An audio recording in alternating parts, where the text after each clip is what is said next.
So we have this leaflet. What's cool about it, it looks like an ad. It looks like sort of junk mail with a save, but yet it has so much meaning on the cover already.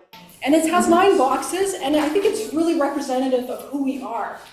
Because when we, as vegans, as animal rights people, we're about saving so much, and all these things are on our side. Like the truth is on our side. Whether it's like save the animals. So the first picture is of a pig at a sanctuary at the pig preserve carrying off a bowl. And that's on our iVegan website. That's the big picture that we have, is this pig that likes to eat on her own, and she carries a bowl off. So save the animals, save the ocean, save habitats and species, save our water, save the Earth's climate. So it's related to our climate change campaign in the subway. And we reprinted that poster. Save the world's hungry.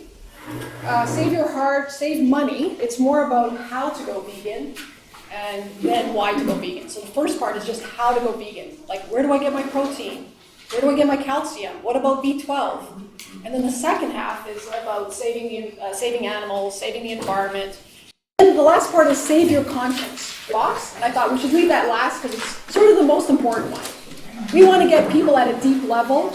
Like we all, we are vegan for that reason. Like that's the ultimate reason. On the second last page, we have like resources and we have directory to, vegetarian restaurants. And then there's books and podcasts, and there's a shout out to Vegan Gains. And it says, as Alex pointed out, it says youth oriented and, visit local sanctuaries.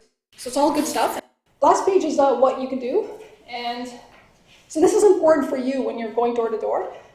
So the first thing that lists is, try going vegan with the help of these coupons. Then it says just join our Facebook support group. So that's one of the things we want you to talk about when you're going door to door. Say we have a Facebook support group that you can sign on to. It's called Toronto Vegan Save.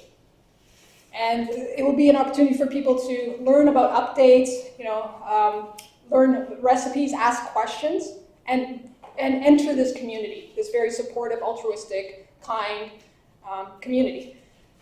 So that they're not alone. So I think that's really important. It says sign up for the Toronto Vegetarian Veggie Challenge.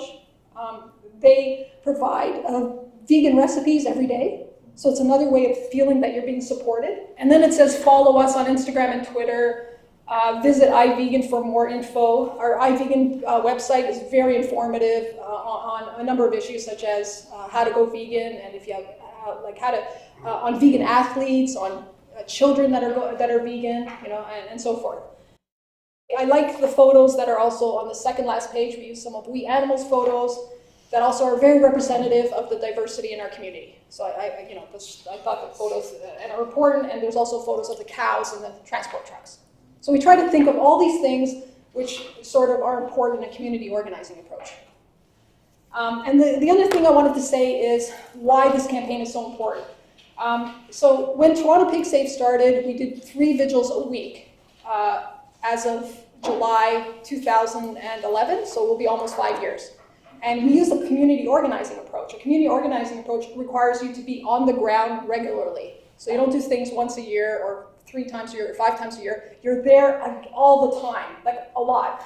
And that's the way other social movements have grown, such as the civil rights movement, the United Farm Workers. You're always on the ground. You're not just behind a computer. You're actually meeting people face to face. You're on site. So this is another sort of a different stage of that. So the vigils are sort of the why. You're there for the animals that are going to slaughter, and you're trying to share their story. And it's something that's very grueling and painful. And I personally I find it, it's accumulated finally for me, and I'm finding it very difficult sometimes to go to vigils. And I'm sure a lot of you experience that. So sometimes when I'm at vigils, I think about this campaign, and this is like part 2 of a community organizing approach for our movement. This is the helping people to go vegan. It's how to go vegan. It's really exciting, and I see this as community organizing sort of part 2. The reason I guess I'm standing here is I come from a sales background. So I'm a sales director right now, and I've been in sales for way too long. And there's a lot of similarities. We're not really trying to we're not trying to get anybody to buy anything. And I don't even think personally we're trying to convert people on the spot to veganism. Really, we're just trying to open their minds to this. And I think we have a really good tool right here, which is a lot of free stuff. Veganism, obviously, and this message, I think it's, I don't need to ask who's passionate about that. The reason why we're, here on a The question is, how do we transfer that feeling effectively to the people that we're connecting with, whether it's door to door or on the street, or the people that we talk to, our friends, our family, our coworkers sometimes that are interested as to why we're not, eating a hamburger with them. So what's the best way of doing that? What's the best way of transferring that feeling to somebody else? Opening, building rapport, that is the first step. And how would you do that? It's really important to listen and not pre-plan what you're going to say. When you do that, once you build that rapport, it doesn't have to take a long time. Has anybody ever heard of this concept, the three V's with regard to communication? So visual, visual is one way that you are perceiving what I'm communicating. Vocal, verbal, yeah. What's the difference between vocal and verbal? Well, verbal would be the words you're saying, but vocal would be how you're saying them. Precisely. Okay, so those are the three ways that you are perceiving what I'm saying. You can see me, you can hear me, and then of course the actual words that you are processing in your head or that I'm actually saying. What percentages do you think, if you had to go out of 100%, impact and influence the message that I'm delivering to you? It's on the impact of the message that I'm delivering, right? Of how important it is, that eye contact, that smile, your body language, your posture, how, even physically, like how close you stay to someone or how far away you do, can have a huge, huge impact on people. So if we're not selling anything, that's the beauty of what we're doing. We actually are gonna have gifts to give people. We're giving them a free cookie, so if they open the door, we have something to give them. We're giving them coupons. We're not pushing anything on people that they don't need, that they don't want. And if they feel that way, that's cool, still friendly smile. Hey, I hope you take it, I hope you use it. And if they really don't want to engage, that's fine. We don't need to push them. You will have people, of course, that will want to engage and will want to talk. The best salespeople will never make you feel like they're pushing something on you that you don't want. What they manage to do is they manage to understand what it is that you want or something that's important to you, your needs, your deep needs, and then match what it is that you have. Different types of questions that you can ask. Close-ended, open-ended, and investigative questions. Close-ended questions begin with which words? What would give you basically a one-word answer? Would is a word that starts a close-ended question. Do is the most commonly used question that people revert to, and it doesn't give you any good information. Good salespeople, I wouldn't say remove these from their vocabulary. They remove it at this stage. These are good closing questions when you're actually gone through the whole sales process and now you need a decision from a buyer. You start asking those close-ended questions. But to investigate, what are open-ended questions? So what? How? Where? When? Who? Who will give you that? Who would give you a very short, posse answer? These questions are good, but they're not the best types of questions. We're going to get to these questions. Why is an interesting question. Why is definitely an open-ended question, and it is also a question that we try never to use in sales. Yeah, it can make you defensive, and it's just that word. It's kind of like questioning your motives or why did you do that? That word has like a certain little weird feeling. So you can ask why questions, but you can just start them with like a what, or a how. So if I want to say, hey, why did you decide that? I can ask you, how did you come to that decision? Same type of answer, it just changes the question. Investigative questions are the golden questions. Number one is be an ambassador for veganism in a really positive light, right? That term, that for some reason, it's developed this kind of negative connotation over time. And two is really deliver all these amazing resources. You'll meet people at different stages in their readiness to accept this message, I think. So just, if you move that person one notch towards that, regardless of where they are in their readiness, I guess, I think that's a success. So we are ambassadors to promote a compassionate lifestyle through being a vegan. Are we showing them that we're just like them, that you don't have to be different to be like this? We're just like you. Yeah. I think anything we say today is a suggestion, right? But my vision of this whole thing is the ultimate goal with going to someone's door and giving them this is to leave a really positive impression of veganism, which is why we're giving them free coupons and free food and really positive. And if people want to go down that route, which we know some people are very willing to and able to, and you can get into a 3-hour-long debate down so many different roads. Hey, you know what? There's a really good section on that or if you can refer them to resources where they can kind of do it themselves, it takes out that human ego, my religion's right, and it's really hard to win a religious, not even a religious argument, just a veganism argument. Like, I would try to engage in a conversation with them, and that's where, when I look at, the script that's here, the sample script, personally, I would change a few things, and that's for anyone here to go and make notes. And I would suggest that we maybe take, thank you, that we take a few minutes in a second, I'll tell you when, and we can kind of go through this on your own, jot a few notes what you feel comfortable leading with and saying, and maybe what questions you want to start a conversation with. But ultimately, you're trying to, really positive first impressions, smiling, really genuine, and individualized, personalized. If you're not comfortable with certain questions, just cross them off and make it your own. And ultimately, can I borrow you for a sec? My goal as well, so I used to do door-to-door sales 15, 16 years ago, and one of the tricks that we learned was when you get someone at the door, we actually had kind of a coupon booklet at one point that we were trying to sell them, not just give them for free, but still the goal, even when you're trying to give away free stuff, when you're walking around downtown and people are trying to hand you stuff and you just ignore it, people are very used to ignoring that stuff, so they may be hesitant to take something from you.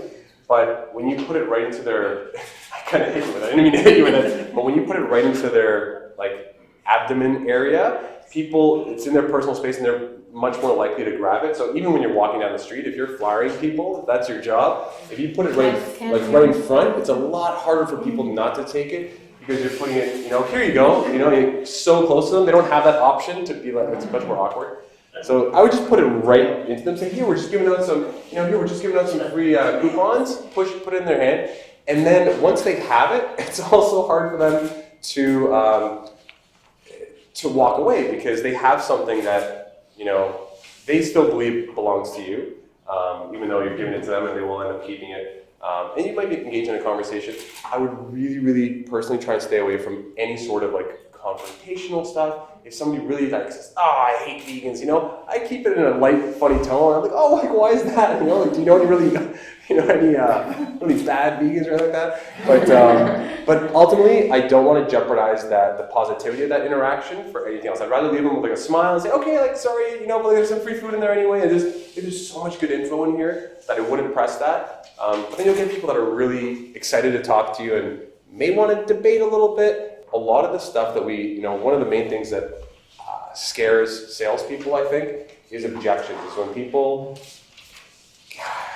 give you an objection to whatever it is that you're selling. Here we're selling this concept of veganism, right? It could be, well, God put animals on the planet for us to eat, or I can never do that, or I knew somebody that went vegan that got really sick, or stuff like that. People believe what they say and not what they hear. So when you're trying, and this goes for anyone, if you're ever trying to present veganism to friends or family or anything like that, you telling them things does not work. You asking them the right questions and open-ended questions and asking them what they care about.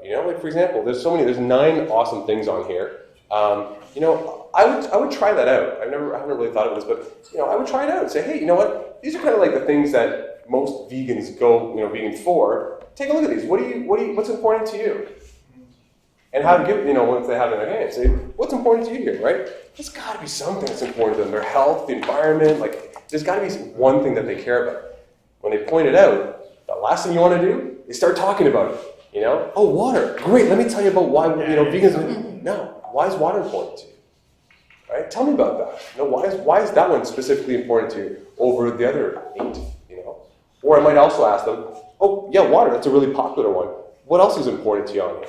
Before I dive into that, right? So you're kind of setting up this conversation to come. Well, you know what? Along with water, I also care about the Earth's climate. Yeah, climate change is really important.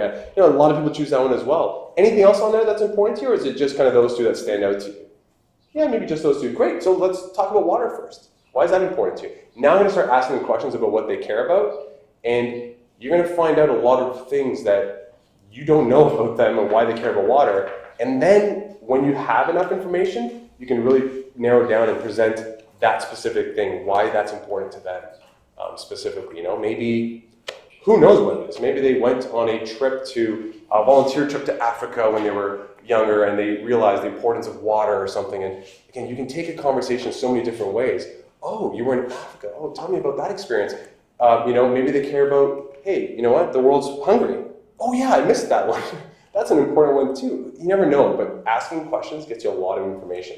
So that would be one tip, is try and resist as much as you can presenting information until you can get a lot of juicy info from them. So practice asking those questions. So in the role play that we'll do, when you're preparing, definitely prep like a little intro. Why you're there, what are you doing? You know, in the neighborhood, handing out some free, some coupons.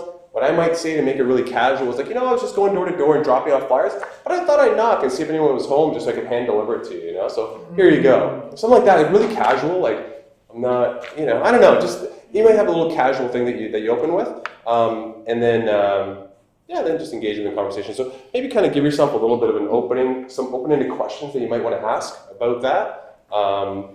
And then what I would also say for the role play that we'll do, first of all, I'm assuming, and I shouldn't assume, that everyone's comfortable doing this, and I'll tell you the whole purpose behind role playing. First of all, we are all, you know, friends, most of us know each other, but this is like a really safe area to practice this sort of stuff. Way easier to practice it here than when you're in front of the first door. So it's a good opportunity to practice, to get some feedback as well from the person that you're role playing with. So, you know, you might try something, somebody else might try something completely different.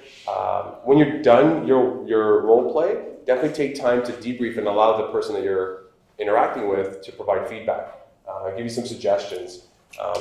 And I would also encourage you to practice your open-ended question asking skills when you're providing feedback. So instead of telling somebody what they could have done differently or what they did wrong, say, hey, you know what?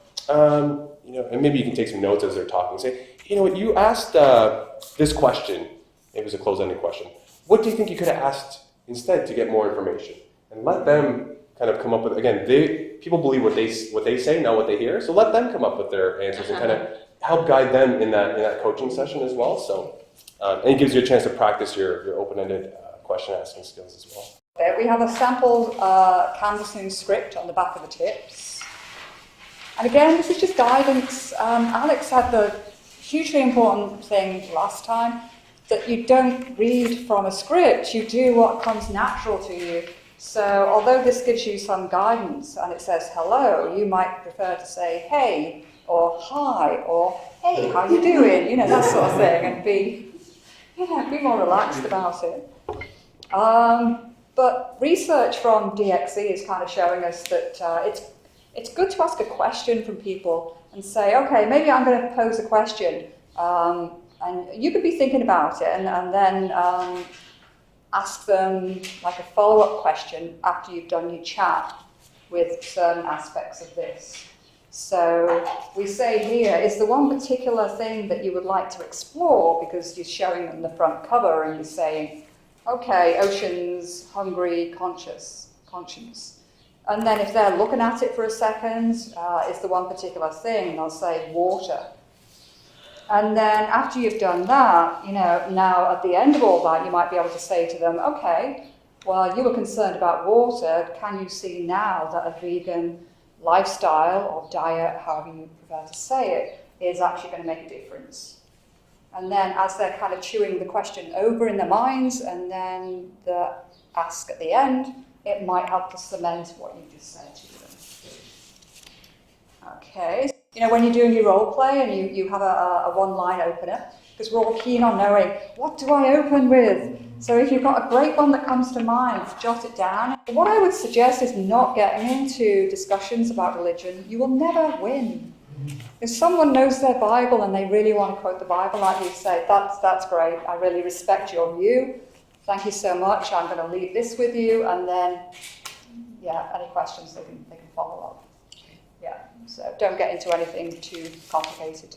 To me, that if you're able to get to that level where you think that just from a 5 to 10 minute conversation, people might actually do any shift that way, absolutely. I would encourage it. Different styles, you know, but I don't think that you're going to get someone from, you know. So here's an example. I'll give you a quick anecdote from work. I'm leading a team who's not performing the best right now, and I was super stressed about it because, you know, I have my boss's boss coming in every month and be like, oh, the numbers are crap, you know, why aren't you guys doing well? And I'm stressing out, like, yeah, we're here when we need to be way over here. And so I'm, you know, talking to my team and coaching and talking about results. I'm like, we we need to be over here and we're over here. And I'm forgetting that it takes like, you know, all these like incremental steps to get there, you know? So I don't think any of us, maybe some, but like went vegan the first time we heard about what veganism is. I don't think most of us did. If we did, awesome. You know, there's a couple people that might be able But to do even that. if we did, we are not our audience. Right, we're not them either. And we're like some random stranger coming to their door, you know. We're like maybe a Jehovah's Witness to them or something. Like, I'm also worried that this is going to promote the whole thing, like veganism is a religion type of thing. But if you can get it to that point, great. Like, hey, like, there's a ton of good resources in here. But if on the, what's that? I said The creed. Yeah, absolutely. I believe that. Yeah. It becomes a talking point too, so Yeah. that should become recognized as candidates. Well, Not Not yet. yet. In the works. Officially, is it? no, No, not not yet. officially. I think it's in the not works. yet. It's in the works, yeah. We'll take a court case. Ultimately, like, you know, I wouldn't go into this hoping or expecting to convert people at their doorstep. I really wouldn't, and I don't think we should be trying to do that. Like, to me, the ultimate goal is give veganism a positive, you know, a positive face. We're gonna be super happy, smiling, giving out free goodies. They're gonna leave with a really positive impression of veganism, because as we know, sometimes that word has a negative connotation, and we could perpetuate that by being at their door and being preachy vegans, right? It's the last thing we wanna do. There's a ton of good preachiness, if you wanna call it that, inside here, which they can read without that ego in the way, right? Without that person in their face trying to convert them. So if you feel that resistance, that hesitance, say, hey, listen, that's totally cool, I get it, you know. When I was in the corporate world, when I went to do presentations or went to client meetings, I always anticipated questions, which is exactly what we're doing now. And one thing I learned very well is that when I heard questions that I did not like from clients, and first I could not dismiss their concerns. And one way to do that is the 3 F's: feel, felt, found. I found it extremely useful. When I heard a question which I find objectionable, I would say, I know how you feel. I felt exactly the same way. What I subsequently found was, I find it extremely useful. And when I get on the street to do outreach, when I work with Pia, Agnes, and many others on the street, I heard so many like, kind of stupid questions. I cannot dismiss those concerns. Some people would say, halal killing is so simple, so humane. Oh, I know how you feel. I felt exactly the same way until someone told me, then I subsequently found out, That way, they take the guard off. I find it extremely useful. So when I heard people say, oh, I love people, I cannot say, well, if you love people, why don't you just go plant-based? What I would say is, I used to feel the same way. So I sponsored a child from a third world.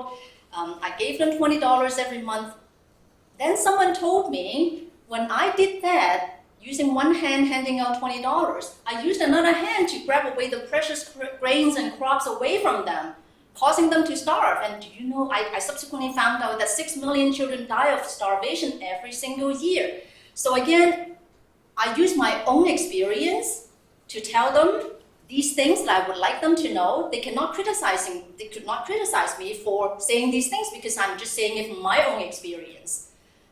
So these are the 2 things I feel very useful. I find very useful when I go on the street to do outreach. So rejection is a huge part of sales. That's why a lot of people don't like sales, because you get rejected a lot. Chances are good there are going to be people that do not want to talk to you, that are pissed off that you're at their door, you know, hey, cool, no problem. It's one of those, you know, one of those, it's a percentage game, right? So it's one of those people, don't take it personally, don't take it to heart. Maybe they're having a bad day, you know, like if you can do anything to, you know, help them, great. If you can't, if they're really just get away from me, get away from them, go to somebody else. And on the flip side, I guarantee you will have some really cool, positive interactions, way more than I ever did because I was selling stuff and I still had great interactions that kind of got me through the day. You'll run across people who are very veg-friendly probably, that know people, that have friends that are vegetarian or vegan. Like it's not that rare anymore. So let's say you go to 20 houses or you talk to 20 people or 30 people and something's not really vibing right, you're not seeing success, don't feel bad to like kind of stop for a second, regroup, rethink it, try a different approach, use your teammates, right? Really important if you're going out in groups or even in a pair or whatever you're going out with, is have times to regroup and talk to each other. What's working, what's not working so much, and like, there's nothing wrong with trying new things. And we do that all the time with sales. Is you're just trying little differences. You know, change your script. You know what you're saying at the beginning if something's not resonating with people. Anytime that you can reference either things or people that the person that you're speaking with may be familiar with, it really helps break down that wall of some random stranger, and it helps create a rapport. So as an example, I would 100% do this, and I did this all the time when I was going door to door. If I had a conversation with Jenny at house 28, and we had a good conversation, you better believe that for the next 10 houses that way and that way, I was telling everybody about Jenny. Yeah. I'm like, hey, I'm really glad you're home. I was just speaking with Jenny, your neighbor. Of course they're gonna know Jenny. And just that, the fact that I had a really good conversation and Jenny was willing to talk to me and we had a good positive, automatically makes me be like, oh, cool, this person's all right. Somewhere in their mind, because I know Jenny now, or I had a good conversation with Jenny, I never shy away from the word vegan when I'm talking to people I know. And they're not gonna just run away from me or shut the door in my face because we're engaged in a conversation. In this case, I would play around with the term plant-based diet. Hey, you know, we're giving out coupons, free food and something. Just out of curiosity, do you know anyone that's on a plant-based diet? What the hell is that? Well, if I can create some, you know, intrigue because I've never heard that term, then I can talk about it. Am I going to drop the word vegan in there? For sure. But I might not lead with it. Who knows? I don't know. Like, you can play around with different styles, and I don't know what the perfect answer is. If you ever feel defensive, the best thing you can do is ask a question. Is to understand where they're coming from. Oh, I hate this. Or you know, or I can never do that. Yeah. Oh, I'm sorry. You're like, you know, what led you to that conclusion? That you couldn't, you know, as opposed to, you know, oh, I gotta tell them what I say. There's a big distinction between what we're doing and my experience, which is selling, right? And ultimately, the reason why we're here, dedicating this time, you know, there's a lot of effort that goes into this, is because we're passionate, not about the tasty cookies or about that. It's because we're passionate about, you know, whatever aspects of veganism we're passionate about. And it's really important to communicate that all at that doorstep, I think, and not, you know, there's that fine balance between communicating why we're really there and like the importance of veganism and being happy